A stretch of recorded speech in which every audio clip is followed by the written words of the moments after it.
अब ये उनका दल है, उनका अपना फैसला है। मायावती जी का, वो बड़ी लीडर हैं, उन्होंने क्या सोच करके इस तरीके का फैसला लिया है। जहाँ तक पश्चिम बंगाल की बात है, अभी कल ही अखबारों में या आप लोगों के माध्यम से ये सुनने में आया कि ममता बनर्जी जी कह रही हैं कि नहीं, हम अभी यहाँ बंगाल में अकेले लड़ेंगे, सीट शेयरिंग का फार्मूला अभी तय नहीं हो पाया है।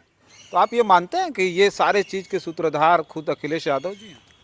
तो यहाँ भी लगता नहीं है कि बन नहीं पा रही आपकी कांग्रेस से? नहीं, देखिए, हम किस तरीके का कैंडिडेट उतारेंगे अभी ये हम बताएंगे नहीं। अच्छा। ये स्ट्रेटजी है।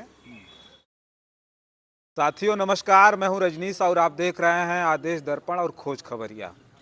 इस वक्त हम उत्तर प्रदेश के वाराणसी में हैं और वाराणसी देश के प्रधानमंत्री नरेंद्र मोदी जी का संसदीय क्षेत्र है। इंडिया गठबंधन को लेकर के पिछले दिनों काफ़ी ज़्यादा गहमागहमी मची हुई है।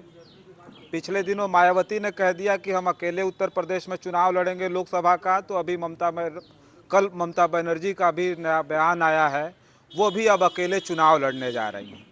मायावती के न लड़ने के बाद समाजवादी पार्टी को बड़ा नुकसान उत्तर प्रदेश में दिख रहा है। वहीं ममता बनर्जी के साथ न आने के बाद कहीं न कहीं पूरा का पूरा जो इंडिया गठबंधन है वो तीतर बीतर होता हुआ नजर आ रहा है।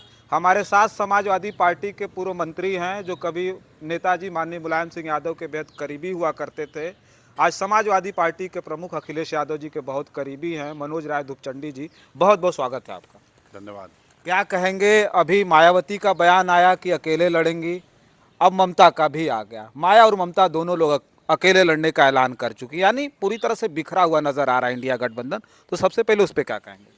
देखिए, समाजवादी पार्टी का ये मानना था कि पहले भारतीय जनता पार्टी के कुशासन से लोग मुक्त हों, रोजगार बढ़े, जो अत्याचार हो रहा है वो रुके, और इसके लिए सारे दलों को एक साथ होकर के चुनाव लड़ना चाहिए था।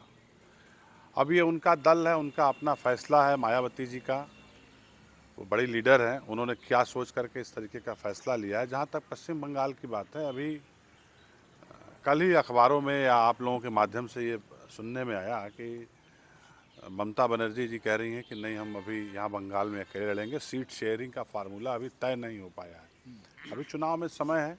मैं समझता हूँ कि भारतीय जनता पार्टी को हराने के लिए सब लोग काम करेंगे। अब ये क्या फार्मूला होगा पश्चिम बंगाल का, इसे बेहतर वही लोग बता सकते हैं। अच्छा, ये जो विरोध हो रहा है अभी, इसका लोग कह रहे हैं कि बीज तो अखिलेश यादव जी ने बोया था। मध्य प्रदेश का चुनाव था और पूरी तरह से बिफर गए थे कांग्रेस पार्टी पे। उस वक्त ममता भी नाराज हो गई थी, ममता को भी वहाँ सीट शेयरिंग में कोई स्थान नहीं मिला था। तो आप ये मानते हैं कि ये सारे चीज़ के सूत्रधार खुद अखिलेश यादव जी हैं? देखिए, ये भारतीय जनता पार्टी के मीडिया का प्रोपेगेंडा है। ये लोग जानबूझ करके एक मजबूत पार्टी को उत्तर प्रदेश में जो ताकत में है, मध्य प्रदेश में भी हम लोग कम ताकत में थे, बड़ी ताकत में नहीं थे लेकिन कम ताकत में थे, तो हम लोग लड़ना चाहते थे और बात लगभग फाइनल हो चुकी थी, लेकिन कहीं बात बिगड़ गई।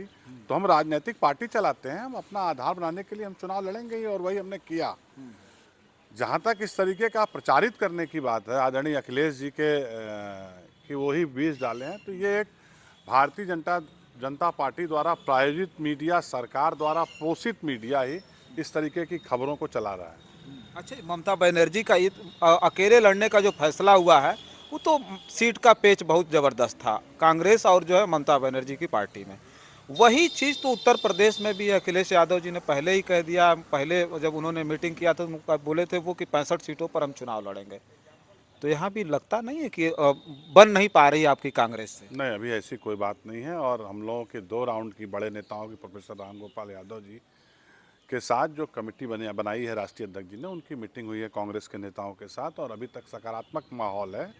और हम सब लोग भारतीय जनता पार्टी को उत्तर प्रदेश से कड़ी शिकस्त देंगे। अच्छा, उत्तर प्रदेश में क्या अनुमान है? मतलब कांग्रेस से तो गठबंधन की बात तो चल ही रही है, अखिलेश यादव जी तैयार भी हैं।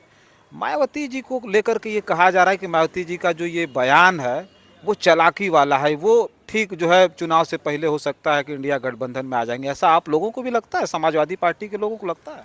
हमें ये लगता है कि उत्तर प्रदेश में भारतीय जनता पार्टी को रोकने के लिए जो भारतीय जनता पार्टी की सरकार और उनके नेता पूरी ताकत लगा रहे हैं उत्तर प्रदेश को जीतने के लिए, उसमें रोकने के लिए सबको साथ आना चाहिए।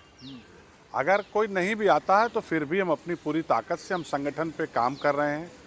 हमारे बूथ लेवल एजेंट लगभग सभी विधानसभाओं और लोकसभाओं में लगभग तैयार हो चुके हैं। थोड़ी बहुत जो कमियां रही हैं उसके लिए संगठन के अलग अलग विंग से दायित्व दे करके उस पर आगे बढ़ाया जा रहा है। और हमें लगता है कि कौन आएगा कौन नहीं आएगा वो बात की बात है। चुनाव लड़ने के लिए जो तैयारियां प्राइमरी स्टेज पे होनी चाहिए उस पर हम लोग पूरी तरीके से सजग हैं और उसको कर रहे हैं। अच्छा, आखिरी सवाल हमारा ये होगा कि पूर्वांचल के आप बड़े चेहरे के रूप में देखे जाते हैं, खास करके आप बनारस में हैं। बनारस देश के प्रधानमंत्री जी का संसदीय क्षेत्र है। बनारस को लेकर के समाजवादी पार्टी क्या तैयारी है? समाजवादी पार्टी किस तरह का कैंडिडेट उतार रही है आप? देखिए, हम किस तरीके का कैंडिडेट उतारेंगे अभी ये हम बताएंगे नहीं। अच्छा, ये स्ट्रेटजी है, लेकिन समाजवादी पार्टी मजबूती से लड़ती रही है और मैं समझता हूं कि समाजवादी पार्टी के बूथ लेवल के सारे एजेंट बन चुके हैं और हम लोग ज़मीन पे लगातार कार्यक्रम कर रहे हैं। रोज़ हमारे कार्यक्रम हो रहे हैं। निश्चित रूप से इस बार परिणाम चौंकाने वाला होगा।